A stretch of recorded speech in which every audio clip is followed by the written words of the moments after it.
ओंकार ओडिया। नमस्कार फ्रेंड्स, ओंकार ओडिया चैनल रे आपण मानक स्वागत। फ्रेंड्स, कौन सी नारी बा पुरुषों को प्राप्त करने कले बले कौशले जदि आपंकर समस्त विद्या विफल होउची तेबे एही मोहिनी वशीकरण क्रियार सहायता नियंतु। यह आपको ब्रह्मास्त्र भली कार्य करिवो। सबुठार बड़ कथा होउची एही मोहिनी प्रयोग रे आपंकर कौन सी सामग्री आवश्यक नहीं, से भली कौन सी नीति नियम कटकणार आवश्यक नहीं।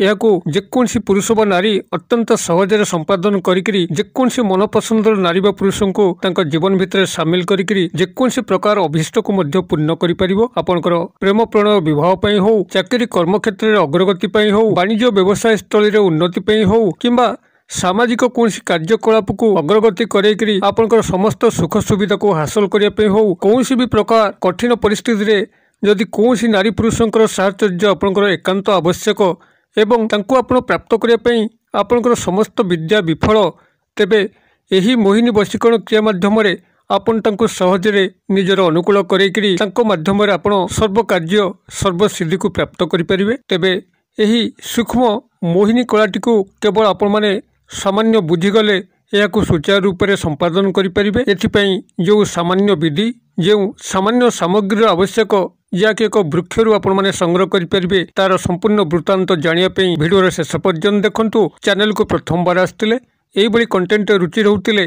चैनल कड़े थिबा लाल कलर सब्सक्राइब बटन क्लिक करी बेल आइकन क्लिक करी एवं ऑल नोटिफिकेशन पर क्लिक करी चैनल टी को सब्सक्राइब कर जो कि आम जिते आपण सेवार यही तंत्र मंत्र भिडियो अपलोड करूँ तार सर्वप्रथम नोटिफिकेशन आपण पाखे पहुँचे और से सब को आपण मैंने सर्वादूर देखिकी किसी ज्ञान आहरण करेंगे। तेज फ्रेंड्स, एवं नजर पकेबा एक शक्तिशाली मोहिनी वशीकरण क्रिया जहाँ माध्यम कि आपण जेकोसी नारी बा पुरुष को आपंकर जेकोसी भी परिस्थिति रे निजर अनुकूल करेंगे एवं तांकठारू जहाँ मध्य अभिष्ट आशा करचंती ताहाको सहजरे परिपूर्ण करें। आपंकर यही क्रियाटी को जेकोसी शुक्रवार दिन प्रभात समय ही आरंभ करने पड़ो। तेबे से पूर्वर आपण शुद्धता को नजर रखिथे। आपण स्नान शौच शुद्धपूत होकरी एक धला वस्त्र को परिधान करेंगे, एक धला आसन पकईकरी उत्तर किंबा पूर्व दिग मुखाई बसबे एवं आपंकर सामने ये जो गोटे सामग्री को ही जोगाड़ करिबो ताहा से भली कौन विशेष महंगा सामग्री नुहे। गोटे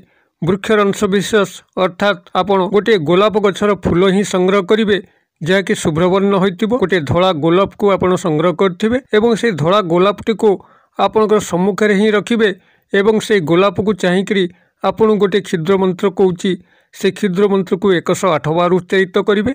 108 बार उच्चारण पर आपण जेकोसी मध्य गणन सामग्री व्यवहार करें। उदाहरण स्वरूप मुग, बिरी, गुआ यही आपड़ जेकोसी गणन सामग्री सहायता नहीं 108 बार मंत्र उच्चारण करेंगे से ही धला गोलाप को चाहिए। तेबे जेकोसी शुक्रवार दिन प्रभात समय आपण मैंने क्रियाटी को आरंभ करेंगे एवं क्रमागत भाव में 7 दिन पे आपण क्रियाटी को बजाय रखिए।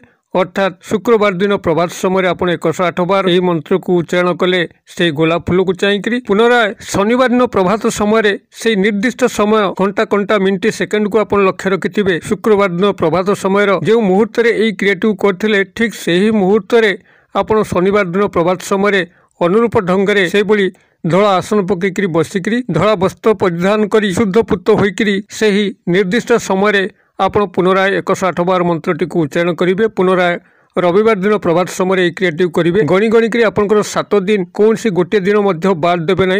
जदि बाद दौरान तेज क्रिया विघ्नता आसो। अतएव निरविच्छिन्न भाव में जो आप 7 दिन या संपादन करने जी पूर्व चिंता करेंगे आपको 7 दिन यही प्रभात समय फांका अच्छी कि ना। यही भाव में आप जो 7 दिन यही मंत्रोक्त उच्चारण क्रिया गोलाप फूल सह करदे जो आपंकर 8 दिन हो 8 दिन यही गोलाप फूल को पाखे सजत्न साइट रखिथे एवं जितेबाला जो नारी बा पुरुष को चाहिए से आपण को आकृष्ट हूँ आपंकर वश्यता स्वीकार करके आपण समस्त अभिष्ट को पूर्ण करूँ सामना को चली जाकरी से एक मंत्र को 3 थर सामने मन मन उच्चारित करेंगे एवं यही गोलाप फूलू गोटे छोट क्षुद्र पाखुड़ा छिंडेकरी ऊपर को आप अजाणत ही फिंगी देवार अच्छी जेभली कि से न जापारती। यही भाव में आप गोटे गोलाप फूल मध्यम जहाँकि अभिमंत्रित होकर आपन पाखे अच्छी जेकोसी नारी बा पुरुष को जेकोसी उद्देश्य आप सहजरे व्यवहार करेंगे। तेबे से एका नियम जो नारी बा पुरुष को आपण को आकृष्ट बा वशीभूत करेंगे सामने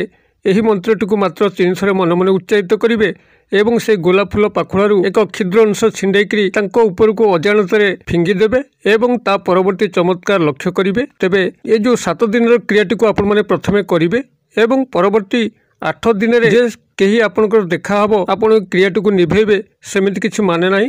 ଆପଣଙ୍କର ଏହି କ୍ରିୟାର 7 ଦିନର ପରିସମାପ୍ତି ପରେ ଯଦି କେହି 8 ଦିନରେ ଦେଖାହେଉଛି ତ ପ୍ରୟୋଗ କରିପାରିବେ, ଅନ୍ୟଥା 9 ଦିନ 10 ଦିନ 11 ଦିନ 12 ଦିନ ସାଡ଼କୁ ଆପଣଙ୍କର ଯେବେ ମଧ୍ୟ ଆପଣ ଚାହିଁବେ ଏହାକୁ ବ୍ୟବହାର କରିବା ପାଇଁ ସେବେ ବ୍ୟବହାର କରିପାରିବେ। ଆପଣଙ୍କର ଯେ ମଧ୍ୟ ଅନୁକୂଳରେ ଆସିବ, ଯେ ଆପଣଙ୍କର ବଶ୍ୟତାରେ ଆସିବ, ତା ପାଇଁ କୌଣସି ନିର୍ଦ୍ଦିଷ୍ଟ ଦିନ ବାର ତିଥି ନକ୍ଷତ୍ର ଆବଶ୍ୟକ ନାହିଁ। କେବଳ 7 ଦିନ ଏହି ଫୁଲଟିକୁ ଅଭିମନ୍ତ୍ରିତ କରିକି ପାଖରେ ରଖିବାର ଅଛି ଏବଂ ଆବଶ୍ୟକ ସ୍ଥଳେ ଏହାକୁ ଏହି ବିଧି ମତେ ହିଁ ବ୍ୟବହାର କରିବାର ଅଛି।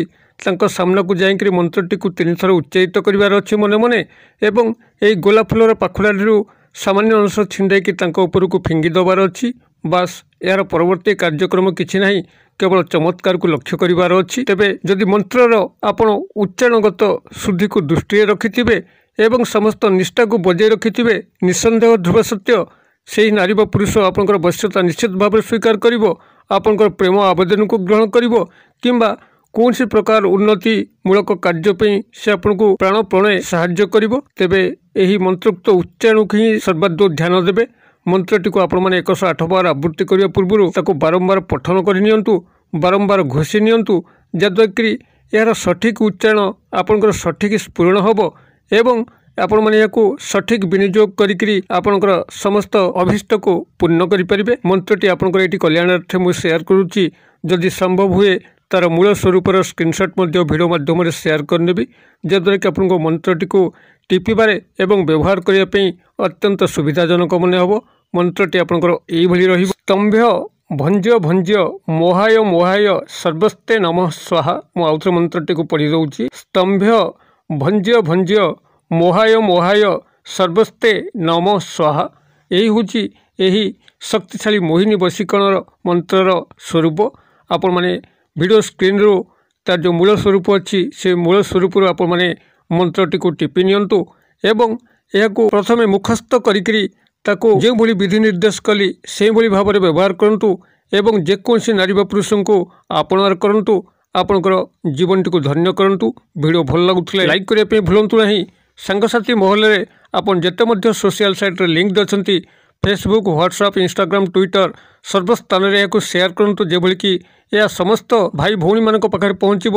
ସମସ୍ତେ ଏହି ଶକ୍ତିଶାଳୀ ମୋହିନୀ ବଶୀକରଣ କ୍ରିୟାର ସହାୟତା ନେବେ, ତାଙ୍କ ଜୀବନରେ ଯେଉଁ ଉପକାର ଟିକକ ଆସିବ ନିଶ୍ଚିତ ଭାବରେ ସେହି ଉପକାର ଆପଣଙ୍କୁ ପ୍ରଭୁଙ୍କର ଆଶୀର୍ବାଦ ରୂପେ ପ୍ରାପ୍ତ ହେବ। ଭିଡ଼ିଓର କ୍ଷୁଦ୍ର ପରିସର ମଧ୍ୟରୁ ମୋତେ ଏଇଠି ଆଜି ବିଦାୟ ଦିଅନ୍ତୁ। ପୁଣି ଆପଣମାନଙ୍କ ସହ ଦେଖା ହେବା ଏଇଭଳି ଏକ ଶିକ୍ଷଣୀୟ ଭିଡ଼ିଓରେ। ସେ ପର୍ଯ୍ୟନ୍ତ ଦର୍ଶକ ବନ୍ଧୁ ଆପଣମାନେ ସମସ୍ତେ ମଙ୍ଗଳମୟଙ୍କ କୃପାରୁ ଭଲରେ ଥାନ୍ତୁ ରହୁଛି। ସର୍ବେ ଭବନ୍ତୁ ସୁଖିନଃ, ସର୍ବେ ସନ୍ତୁ ନିରାମୟା, ସର୍ବେ ଭଦ୍ରାଣୀ ପଶ୍ୟନ୍ତୁ, ମା କଶ୍ଚିତ୍ ଦୁଃଖଭାଗ୍ ଭବେତ୍।